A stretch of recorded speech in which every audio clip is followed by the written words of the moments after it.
Just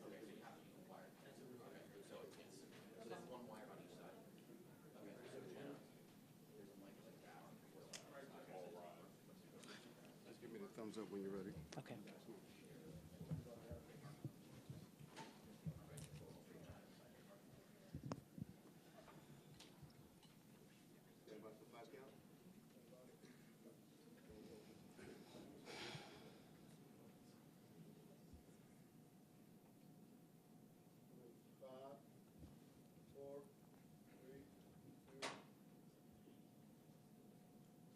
Good morning. I am Chief Pamela A. Smith, Chief of Police of the Metropolitan Police Department here in Washington, D.C.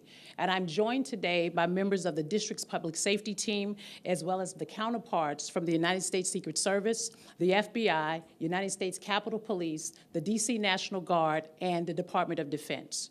We're here today to discuss the security preparations for the upcoming counting and certification of the electoral votes during a joint session of Congress on January 6th, and the upcoming state funeral for former President Jimmy Carter. Before we get into the details of the conference, please allow me to speak very briefly on the recent events that occurred across the country earlier this week. Since the incidents, we have begun actively working with our local, federal, and state partners to share intelligence and to provide support for the ongoing investigation. As of this moment, there are no credible known threats here in the District of Columbia, but out of an abundance of caution, I have heightened our security postures across the city in light of the recent events. Members of the community will notice an increased presence of police officers throughout the district.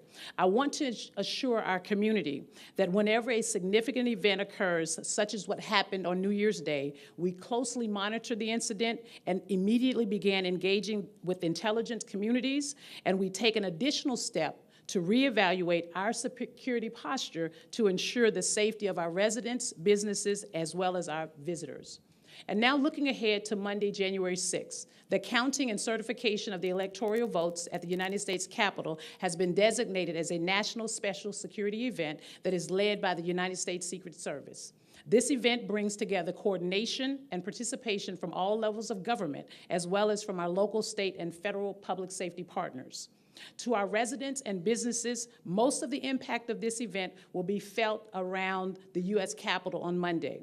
This will also include road closures, which Capitol Police will provide more details shortly during this conference. And following the proceedings at the U.S. Capitol on Monday, January 6th, the state funeral events to honor former President Carter will be held here in Washington, D.C. between Tuesday, January 7th, and Thursday, January 9th. President Carter's state funeral also has been designated as an NSSE, and the United States Secret Service is the lead law enforcement agency for this event. The public will have an opportunity to pay their final respects during a ceremony at the Naval Memorial and a procession to the U.S. Capitol on Tuesday, which will be followed by the former president lying in state in the Capitol Rotunda on Tuesday evening and Wednesday. And on Thursday, former President Carter's funeral service will be held at the Washington National Cathedral. At this time, I'm going to turn it over to Special Agent in Charge, Matt McCool, from the U.S. Secret Service Washington Field Office to discuss the security plans for U.S. Secret Service. Good morning. I want to thank Chief Pamela Smith of the Metropolitan Police Department, Chief Tom Manger in the Capitol Police, Assistant Director in Charge David Sundberg of the FBI's Washington Field Office, and all of our partners you see up here today. The partnerships within the National Capital Region have never been stronger. Ensuring public safety during high-profile events is truly a team effort. My name is Matt McCool. I am the Special Agent in Charge of the Secret Service's Washington Field Office. We are here today to discuss the public safety plans for the 2025 counting and certification of electoral votes and the state funeral of former President Carter. It was an honor and a privilege to serve President Carter, and the Secret Service joins the nation in mourning his passing. For just over 48 years, our agency stood watch over the late president, who was the longest-standing protectee in the agency's history. In my previous position, I was responsible for the advanced security planning for several of President Carter's peacekeeping missions to the Middle East. Serving the 39th president in this capacity remains among the highlights of my career. In a final act of service, President Carter's detail agents will serve as pallbearers, as they did for former First Lady Rosalind Carter. The Department of Homeland Security has pre-designated state funerals in Washington, D.C. as national special security events. This designation allows the federal government, along with our state and local partners, to use significant resources to implement a comprehensive security plan. The Secret Service authors this security plan and coordinates assets with many of the public safety partners you see here today, and others using a whole-of-government approach. State funerals require notable coordination with our Department of Defense counterparts. Since our agency was authorized to provide these type of security plannings in May of 1998, there have been 80 NSCs. Over half of those NSCs have been in the NCR. So the Washington, D.C. area is well-versed in these high-profile events. Still, back-to-back NSCs are a unique situation. The Secret Service will bring in agents and other specialists from field offices across the country to supplement our staffing. A multitude of seen and unseen security measures will operate in tandem to ensure a comprehensive and seamless security plan comes to fruition. The 2025 Counting and Certification of Electoral Votes starts this busy period on Monday, January 6th. This is the first time the NSSC designation has been granted for an election certification. Chief Manger will provide the bulk of the details around securing this event, which will look and feel like a State of the Union address for those who live and work in Washington, D.C. President Carter's funeral ceremony will immediately follow after 3 days of events in Georgia. The late president will arrive at Joint Base Andrews in the afternoon of Tuesday, January 7th. The funeral procession will travel to the Naval Memorial and then to the U.S. Capitol. Chief Smith will offer details on traffic implication and other regional impacts. Meanwhile, I advise everyone that the Secret Service will use drones as part of our comprehensive security plan. Do not be alarmed if you see these assets during the upcoming events or training in the days ahead. President Carter will lay in state in the Capitol on Wednesday, January 8th, and members of Congress and the public will be able to pay their respects. The ceremony will move to the Washington National Cathedral on the morning of Thursday, January 9th for a funeral service before departing that afternoon to Georgia for final interment. As with all NSSCs, the Secret Service will work closely with our partners to keep everyone safe next week. We further aim to minimize disruptions for those living, working, and visiting the NCR to the greatest extent possible. We will provide further details about the upcoming inauguration at a later date. The Secret Service truly appreciates your patience and understanding during this eventful time. Our agents and our partners are working diligently to keep everyone safe. And now it's my pleasure to introduce Chief Manger of the United States Capitol Police. Thank you. Thank you, Matt. Chief Tom Manger, United States Capitol Police. As our nation struggles to maintain a sense of safety in light of the recent mass killings and acts of terrorism, the eyes of the world will be on the United States Capitol to see what happens here on January 6th. We're living in a time of heightened threat environment toward government and elected officials. Our nation's Capitol is prepared to ensure that the legislative process will proceed without disruption and our government will have a peaceful transfer of power. The United States Capitol Police are better staffed, better trained, better equipped than ever before to protect our Capitol and to protect our Congress. 4 years ago, the Office of the Inspector General issued over a dozen after-action reports containing 103 recommendations. We have completed every single one of those recommendations. Today, our planning, our preparation, our intelligence, our training, our equipment are all exactly where they need to be. And as indicated by all of the people here, this has been and continues to be a team effort. Dozens of public safety agencies will be in Washington, D.C. over the next few days to help us keep our community and the government safe. The cooperation among the allied law enforcement agencies in this region is as good as it gets anywhere in this country. Now I'll turn it over to Assistant Director in Charge, Dave Sundberg of the FBI.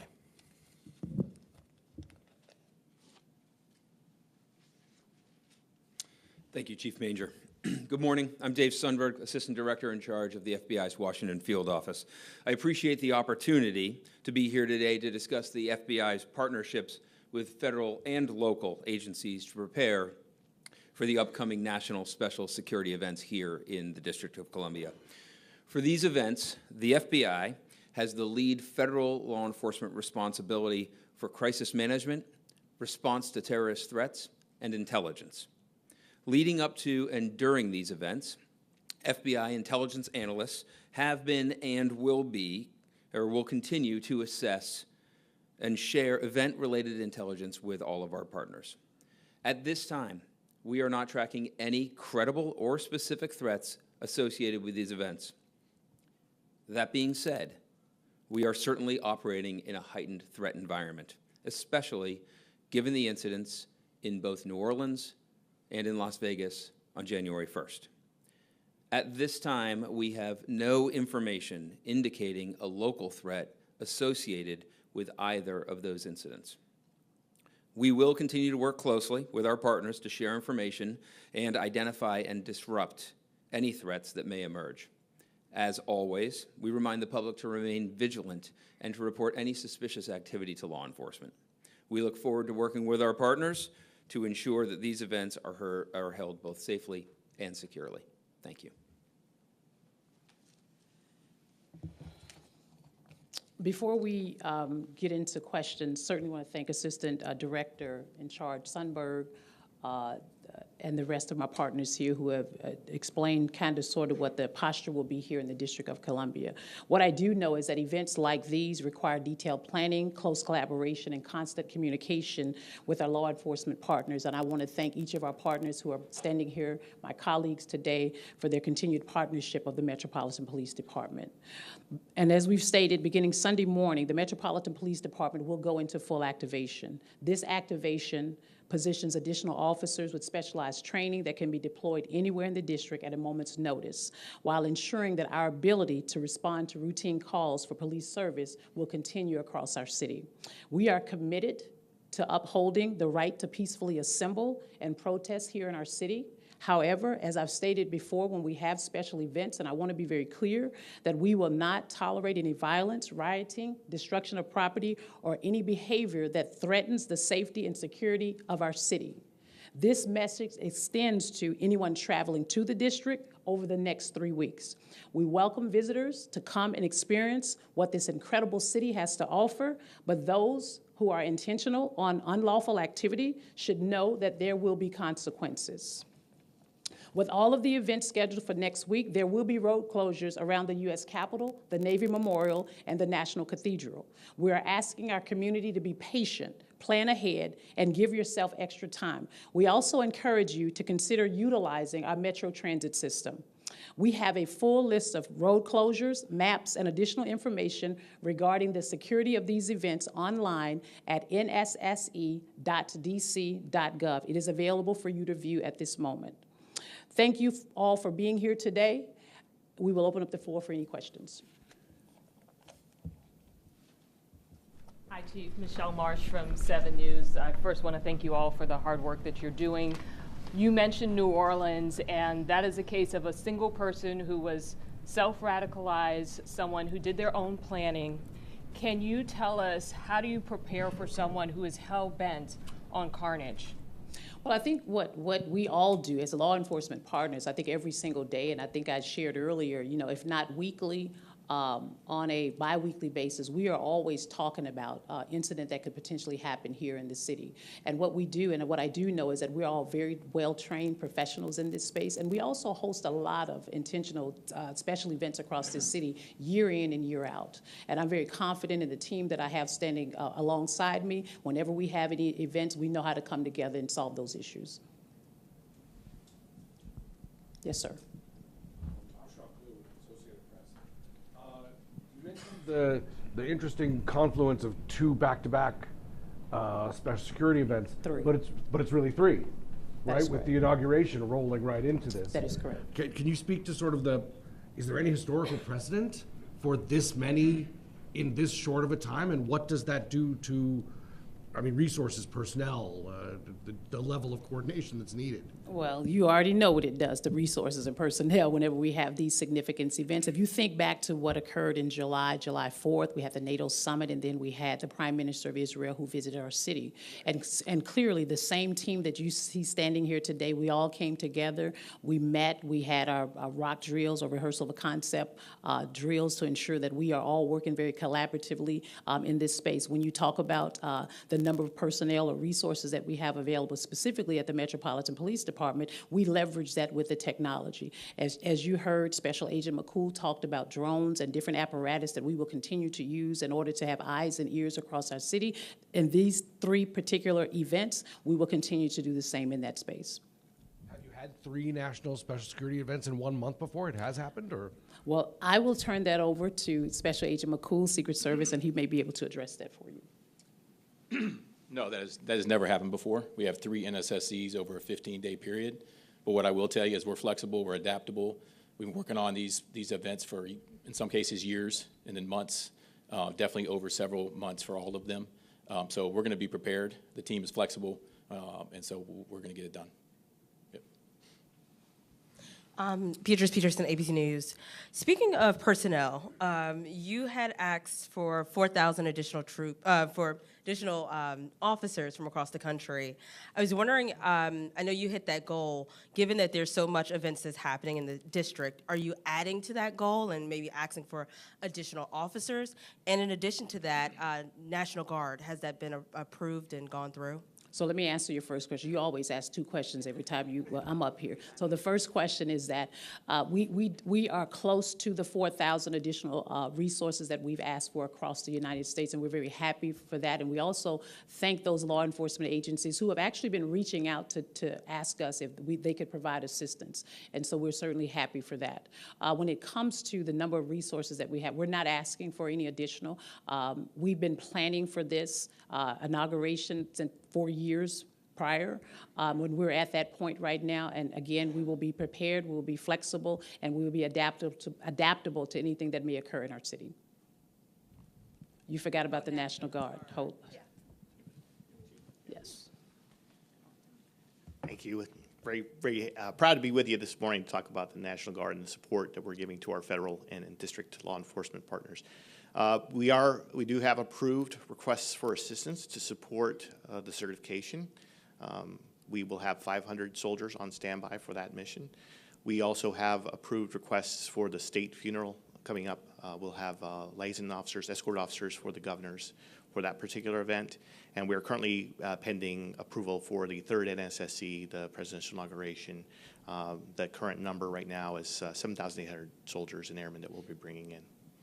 4 years ago, they did a lot of traffic. Is that the plan to pretty much oversee traffic management? Yeah, all of our, well, with respect to the presidential inauguration, that is true. We will be providing outer and inner perimeter security support to both Capitol Police, MPD, and the Secret Service as well. So. Sir, could you say the number? You give a number for the inauguration. Yeah, currently pending, the number is 7,800 is the current request. Thank you. Mm-hmm. Oh, yes, I'm sorry, Major General John Andoni. I'm the commanding general for the D.C. National Guard. Yes, sir. Brad Bell with Channel 7. So I don't know who wants to take this one, perhaps Chief Manger. Look, obviously the political dynamic is different this time than it was 4 years ago for January 6th. But do you see any possibility that there could be any sort of disruption like we saw back then? Is there any intelligence that anybody's coming to town? Do you have any expectation? Could it happen again? That's 5 questions. 5 questions. There's no credible intelligence that we expect a mass demonstration like we had 4 years ago.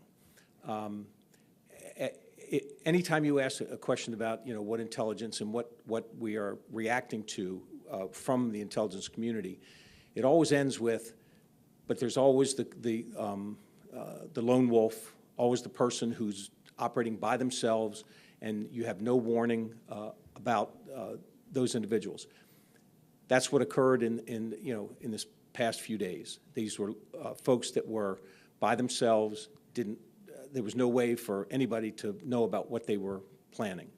So we need to be prepared for that as much as we need to be prepared for anything. There are several permitted demonstrations. There's some chatter about some other folks and conspiracy theorists, talking about, well, if this happens, we need to be at the Capitol, those kinds of things. But again, no indication that that hotels are filling up with these people, that these people are traveling to D.C. So, but there's the threat environment is heightened at a level that all of us are on high alert. All of us are being very proactive in terms of the preventive measures that we're putting into place. But you also have a hard perimeter. We do, which again, that's part of the layered security that we have for the Capitol. Chief, while you're up there, two quick questions. How long will the fencing stay up around the Capitol? Will that stay up through past January 20, or when do you expect that? It'll stay up through the inauguration. And then for the visitation, the viewing for President Carter and the weather that might be impacting that, can you just tell people what they might expect if there would be long lines that stretch out into the street and outside of the Capitol, how you'll be preparing for weather for that? So typically, there are long lines for the state funerals. Folks do queue up outside, and they should expect to be able to deal with the elements. And if anybody here can answer about how to, restore order when this city gets 5 to 8 inches of snow, then I'd like to hear the answer to that. I got a question. So yesterday we saw a guy who made a mistake about where to park, right? He's probably used to driving right up to the gear that he's working on, and he was in handcuffs for quite some time, and he's facing a charge. What do you say to those who are going to come to town and maybe disobey an order? You've got multiple messages. You're asking people to be vigilant. What are messages should be sent out there? Well, the first message is don't drive on the sidewalk, and don't park on the grass on Capitol grounds unless you're given permission to do that. I mean, we need to be vigilant, and when our officers were less than a minute in observing this individual driving on the sidewalk and having him in handcuffs. We had no idea what all that was about. There were people on the sidewalk, and so those are the kinds of things that all of us are on alert for. And so people can expect a quick reaction from law enforcement if they're engaging in concerning behavior. Yes. Good morning. Thanks for taking our questions. I'm Randy Bass with DC News Now. Over the last 24 to 48 hours, we've learned the President-elect is planning to have a large rally at Capital One Arena the Sunday before the election. Is the safety and security plans in place for that? Is that connected to the inauguration? Is that part of the overall safety and security plan, or are there additional or separate plans being made for that particular event? It's part of the same operational period that we have that's designated for the inauguration. As you know, there will be balls, there will be various events taking place throughout the city during the week of the inauguration. And again, we are prepared to address any large crowds or concerns with respect to that event. Thank you. Thank you for taking questions. Can anybody up there talk about the Secret Service in terms of staffing? Some have called it a, quote, agency in decline regarding staffing levels and staffing shortages. I think the Secret Service might be able to address that. With respect to the Washington field office, we have the most staffing that we've had in 3 years. Not concerned at all. We have with the staffing that we need to fulfill our mission for the 3 NSCs. Does that answer your question? Okay. Yep. When we talk about threat assessments and we're talking about lone wolf, is the FBI concerned about copycats? I mean, arguably Jabbar was a copycat from the German market just a few weeks ago. So are we still concerned about potential copycats from that incident? I think we're always concerned about any behavior that may drive other violent behavior, and we've certainly seen that in past these 2 events. The FBI will continue to look for any intelligence that might let us discover a plan to commit a violent act, whether it's individually or as a large group, and we will ensure that we assess and move that information to our partners as quickly as possible. The security procedures you see around a national special security event certainly give us an enhanced ability to interdict something like that. They are challenging cases to work, but we have been working with them for a very long time.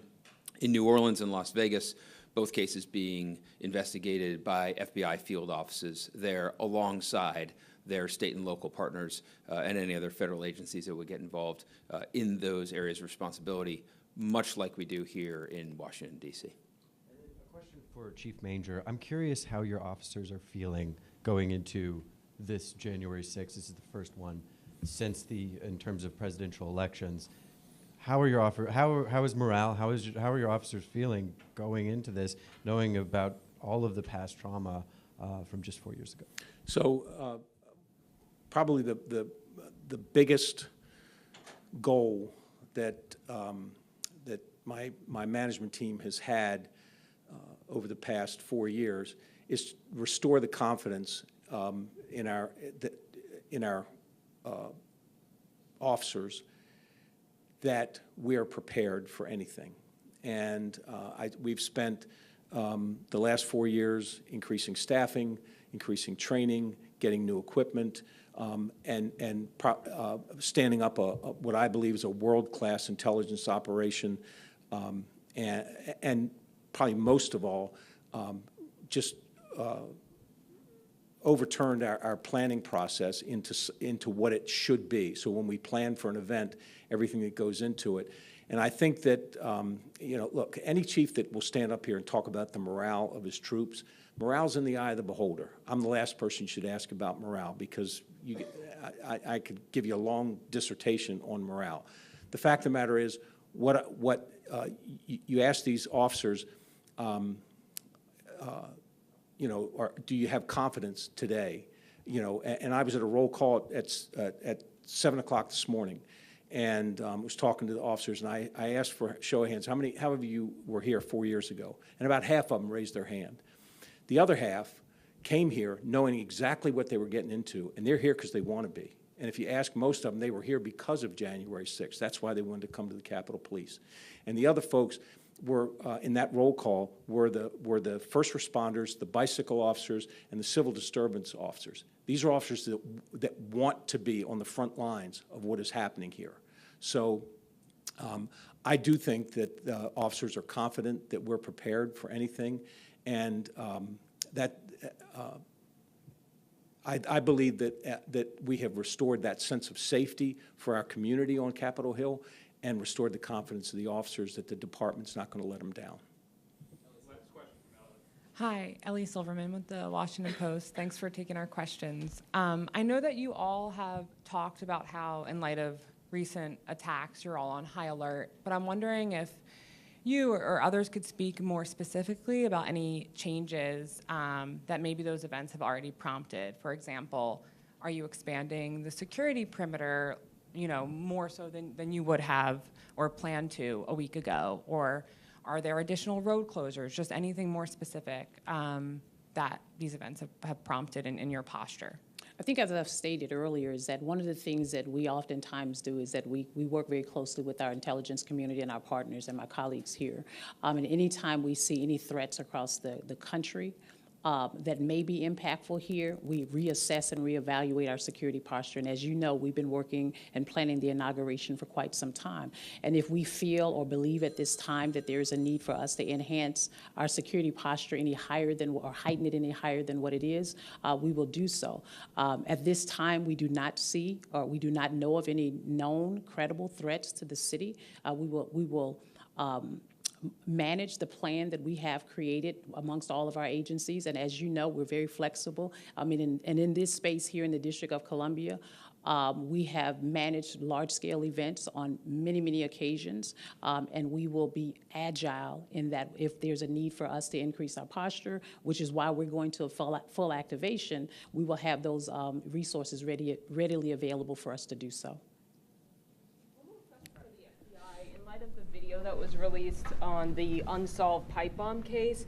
I was just wondering if you could speak to or describe your level of concern that that person is still on the loose, still at large.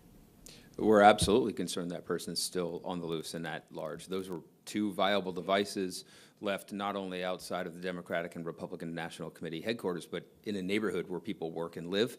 We have had a consistent effort alongside our partners to try to identify that person that is going to remain a threat until we can identify that person.